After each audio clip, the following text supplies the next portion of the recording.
Läuft das Band? Ja, ja, dat. Dann los Jon.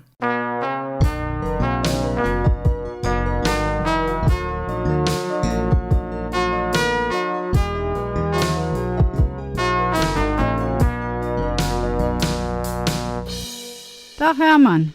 Dag Caroline. Dag lief Lückschot Zoos und unterwegs. Schön, dass er da sieht. 2025. Jetzt ist es alte Vierteljahrhundert mit der 20 dafür. Und am Anfang von so einem neuen Jahr deit man ja auch uns loren, was es für Gedenktage gibt und Jubiläen im neuen Jahr. Für ein Beispiel, der Rainer Maria Rilke hat seinen 100. Geburtstag dieses Jahr.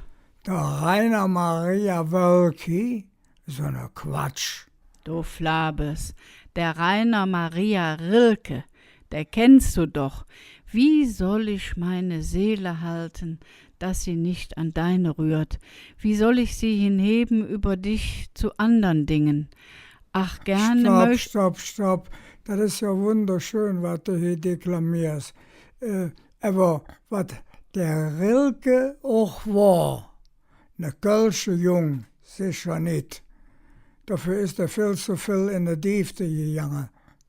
Du hast es doch sicher bloß als Beispiel aufgeführt für dolle Anlässe für ein Jubiläum, die man trotzdem für den Pottklaff nicht gebrochen können. Das ist eigentlich schade. Wie soll ich mein Ziel halten? Doch, verfehlt direkt Silf, wann du den Versuch machst, den nicht Kölsche zu übertragen. Wir haben doch jetzt anders gefunden. Ich höre ja ob. Das, was wir gefunden haben, ist allerdings nicht poetisch. Everett hat viel bewegt. Ja, wir haben das Jahr das Jubiläum von 50 Jahren Gebietsreform in Nordrhein-Westfalen. Also eine, der uns so hören deit und sagen wir 40 Jahre alt ist und in Rodenkirchen abgewachsen, dem seht dat jetzt. Der oder die Mord auf Kund. Dann noch eine andere Adresse ob der Absender setze. Also nicht mehr schriebe Rodenkirchen, aber Kölle, wann eine Brief geschrieben hat. Und denne, die so alt sind wie ich, Wie ich. denne ist das sicher noch im Gehirnschaf geblieben. Es wurde sich schließlich viel darum gezänkt. Und dabei waren sie sich nicht in Nordrhein-Westfalen. Ja, das ist selten. Nämlich die das in den 1960er Jahren angeschwängelt haben, dass es all neu sortiert werden sollte, waren von der CDU-Regierung im Landtag. Und die es dann schließlich in der Gesetzentwurf gepackt und durchgesetzt haben, die waren von der SPD mit dem Heinz Kühn und von der FDP, also alle Molde dafür. So viel Bürgernähe wie für 1975 hätte sich allerdings nicht finanzieren lassen. Auch was der Verkehr und die Kultur und insgesamt die Amtsgeschäfte angeht, war das nicht mitzumachen wie vorher. Da hatten sie im Plädoyer für die Reform geschrieben, die Grenzen der Kommen... Stopp, Hermann. Dundert doch uns lese im Adenauer Kölsch. Das ist viel schöner. Ja, ich würde es probieren. Die Grenzen der kommunalen Gebietseinheiten in unserem Lande stammen großenteils noch aus dem vorigen Jahrhundert. Sie hemmen nicht nur zahlreiche Gemeinden in ihrer Entwicklung, sondern wirken vielfach auch anachronistisch, da inzwischen vornehmlich in den Ballungsgebieten neue Lebens-, Siedlungs- und Wirtschaftsräume entstanden sind. Diese Entwicklung haben sich aber die Grenzen der kommunalen Einheiten nicht angepasst. Ist das nicht schön, das Adenauer Kölsch? Also für die das nicht kennen. Es ist ne hudütsche Text mit Knubbele. Mo probiert es mit dem hudütsche, aber so ganz will das nicht fluppe. Und der Adenauer, mein ich, hätte ein bisschen Fleisch, man sagt dafür Adenauer-Kölsch oder Mensch, einer sagt auch Familie-Kölsch. Aber das war ja nur in Klammern jetzt für den Inhalt, was die sich dafür genommen haben, was der Mann gerade gelesen hat, ist bis heute nicht fertig geworden. Auch wenn es schöne Bezirksrathäuser gibt. Schön ist gut, wo man stundenlang in der Schlange sitzen muss, wenn man einen Sitzplatz überhaupt kriegt, für eine Antrag zu stellen und so. Ist ja auch klar, von den 2362 Gemeinden sind noch 396 übrig geblieben. Die Stadt Köln mit dem eigenen Köln-Gesetz, was auch 50 Jahre alt geworden ist, hat viel in Gang gesetzt. Aber es ist immer noch so, dass man für ein Beispiel nach Rodenkirchen fahren muss, wenn man aus dem Zollstock geht und einen Ausweis braucht. Der Stichwort Rodenkirchen. Bis jetzt haben wir nur erzählt, dass die Gemeinden abgeschafft wurden. Köln war damals kreisfreie Stadt, also der Kreis Köln. Und vorher der Landkreis Köln. Ja, wird ja nicht mehr. Aber was die Menschen noch mehr bewegt hat, war die eine Meinung. Das Wort ist richtig Kölsch. Rodenkirchen, Porz und Wesseling wurden Stadtteile von Köln. Und Köln wurden Millionenstadt. Deshalb wird ja auch das schöne Motto am Fastelovend, seid umschlungen Millionen. Also Norm Schiller, was die meisten kennen vom Beethoven-Singer Nüngte, also von der Hymne von der EU. Das hat nicht lange gehalten mit der Million. Ja, plötzlich zu freuen waren die Lück in Rodenkirchen und Porz und Wesseling der Jähe und han protestiert und han so jaje klar. Ja, und gewonnen haben die Lück aus Wesseling. Und jetzt sind sie im Rhein-Erft-Kreis. Da haben sie sich schön am Pfötchen gefühlt. Jetzt sind sie eben kein Kölsche mehr und haben dann auch noch das Autokennzeichen von BM. Böse Menschen sagen ja dazu Burenmafia auf bereifter Mörder. Ich finde es komisch, ich kenne ein paar Lück, die haben ihr Adress in Köln um Papier behalten, wie sie forttrecken mote, weil sie Kölsche sehen wollte, auch alt mit dem Auto. Und die Wesselinger sind freiwillig kein Kölsche geblieben. Was die Wesseling profitiert haben, sie können die Gewerbesteuer für sich behalten, müssen sie nicht an Köln abliefern. Das sind natürlich rund. Das war ja in der Vergangenheit auch so. Die Wirtschaft war wichtig. Also die Wirtschaft jetzt nicht für ein Kölsch zu trinken, Wirtschaft im Sinn von der Finanzen. Genau wie bei der Stadterweiterung für die von 1975, die wir jetzt feiern. Das stimmt. Die letzte große Erweiterung dafür war von der Preußen, die Jahrzahl kann man gut behalten, 1881. Jetzt geht wieder dem Hermann sing Adenauer Kölsch mit dem, was damals der Kaiser geschrieben hat, Wilhelm I.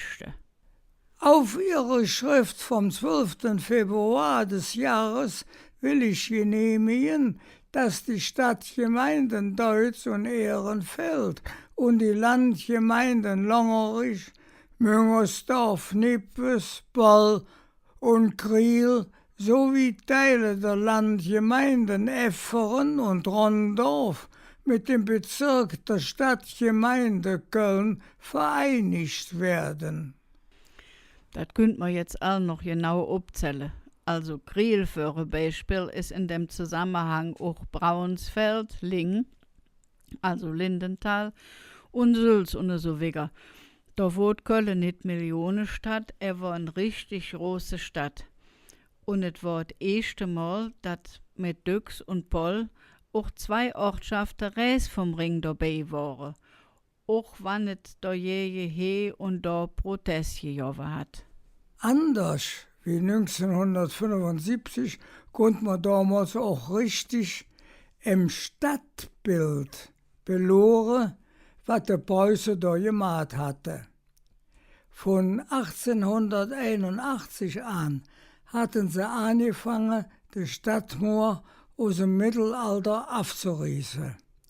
Der Rude Hermann, der damalige Bürgermeister Hermann Becker, hat sich massiv dafür eingesetzt.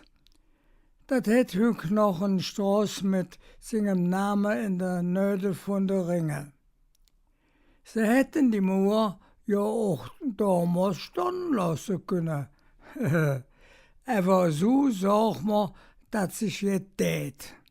Und außerdem mussten die Kölsche das Abreißen noch an die Preußen bezahlen. Warum? 1815 beim Wiener Kongress wurden die Stadtbefestigungen aus dem Mittelalter preußisches Staatseigentum. Und so mussten sie dann die Mauer, die sie selbst gebaut und bezahlt haben, nicht nur abreißen, sondern auch dann der Preußen abkaufen. Das muss man sich vorstellen. Und die Stadt kriegt Geld wieder, indem sie die Grundstücke anschließend an private Leute verkaufen. Das ja richtig Geld in der Kasse. Durch die Industrialisierung im 19. Jahrhundert waren ja Fabriken außerhalb von der Stadtmauer gebaut worden. Und weil das Wohnen in der Stadt so teuer geworden war, täten die Arbeiter oft auch draußen wohnen, also Ihrefeld, in Nippes, auf in Bayental. Dass die Stadt auf das freie Land draußen angewiesen war nichts Neues. Die Malote für ein Beispiel waren außerhalb von der Stadt, auch der Zylonische und der Flora. So wurde dann auch im Zusammenhang mit 1888 und dem Gesetz jetzt für die Straße und für die Kanalisation getan. Und für Wasser- und Gasleitungen. Köln war also abhängig von den Vororten und die Vororte waren auf Köln angewiesen. Und man konnte nur zusammen parat kommen.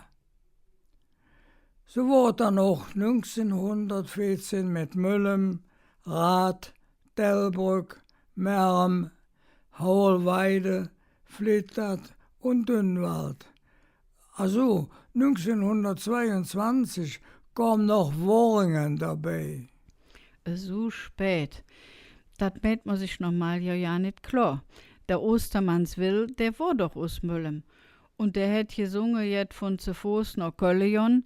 Und das war für mich und für die Mieze wahrscheinlich, war das Luther eine Kölsche. Dabei ist er ja nicht in Köln geboren. Aber er wollte jeden für eine Kölsche gehalten werden. Das passiert oft, jedenfalls früher. Ich habe das selbst in meinen Jahren im Urlaub in der Jugendherberge erlebt. Da tät einer von den Jungen im Schlafzimmer, es war ja so Massen, so 10, 20 Stück täten da schlafen, tät einer strunze, er kam aus Köln. Und das tät sich so komisch anhören und mir andere haben nicht locker gelassen. Er soll uns doch der Stadtteil sagen, wo wohnt das? Und so ging das hin und her. Und am Ende musste es so geben, dass es nicht ganz Köln war. Er kam aus Nüs. Ja, der Sieg vom Ring, det ja dann stimmen. Genau das. Also Strunze, dat man ne Kölsche ist. Auch wenn Nüs noch nicht ingemeint ist. Ganz früher haben sie ja mit der Stadtmauer gestrunzt. Das geht heute nicht mehr. Im Mittelalter konnten sie auch mit der Mauer zeigen, dass die Stadt ablöst hat.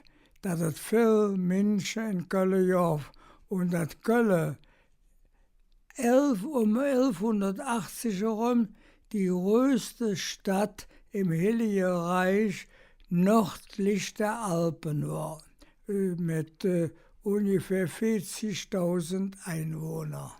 Nicht im Heiligen Reich, im Heiligen Römischen Reich. Ja, aber es heißt dann auch so schön, de Mur, Hanse probiert neutral zu formulieren, der eine zentrale Rolle spiele in der städtischen Identität. Also so ohne Mure finde ich es schöner. Es ist natürlich eindrucksvoll, wenn man von der Mur im Mittelalter jetzt beluren kann und von der römischen Mur. Uns Frau Dombaumeisterin AD, Frau Professor Schock-Werner, meldet jetzt der Präsidentschef vom Förderverein, der sich gegründet hat, für die römische Mur wieder abzubauen und zu pflegen. Das ist echt interessant und da kann man viel Information darüber im Internet kriegen. De Mur hat de römisch-ubische Kirche viel Sicherheit gegeben. Aber dass Muren überhaupt nötig sind, ist grundsätzlich ja schade. Und dass es Hück wieder nötig wird, mit der Böller in der Stadt Attentäter fernzuhalten, ist auch negativ. Ja, das ist schrecklich. Jetzt sind wir aber weg fortgekommen durch der Verzell über den Mur von uns Idee vom Jubiläum von 1975 zu schwaden. Was mir klar geworden ist, eine kann in Köln wohnen und sich trotzdem nicht als eine Kölsche fühlen. Ob sie Fädel jetzt ingemeint ist oder oft zu der City gehören date. Und eine andere lebt in Pusemuckel und ist eine Kölsche durch und durch. De Ziel liegt sich nicht in Gemeinde. So ist es. Auf einer Herz für Köln hat, gut nicht von einer Gebietsreform. Unser Sprachkurs ist nur ganz gut. Wir haben von der Bure gesprochen und von der Mur. Der dritte, abgepasst, jetzt wird Kölsch gelehrt. Bei de Wort mit Au ist es vielleicht dem ein auf andere aufgefallen. Aus Au wird oft ein lang U. Also, Die Mauer, de Mur, der Bauer, der Bur, lauschen, Lusche, tauschen, Tusche, dauern, Dure, Pause Pus, und eine kleine Pause ist. Püsje. Ja, lief Lükscher, am Eng könnt ihr dat hören, dat Raschele güt von einem Ausdruck, wo man 9 Stadtbezirke und 86 Fädel sind kann. So eine Zettel kann helfen, wenn man et ein bisschen durcheinander ist. Ich wohne in Sülz und soll meine bürokratische Kram im Bezirksrathaus in Ling machen. Meine Wohnung ist in Ossendorp und man rechnet das zum Ehrefeld. Und dann möchte man denen, die sich besonders für die Geschichte von Köln, nicht nur für die Stadterweiterung interessieren, der Podcast vom Willem empfehlen. Der Willem Fromm und sing eine Geschichte der Stadt Köln. Überall, wo es Podcasts gibt, man kann also viel dabei lernen. Wir wünschen euch viel Freude damit und all uns Fastelovensfreunde eine schöne Session. Tschüss und Alaf und aldische Salze.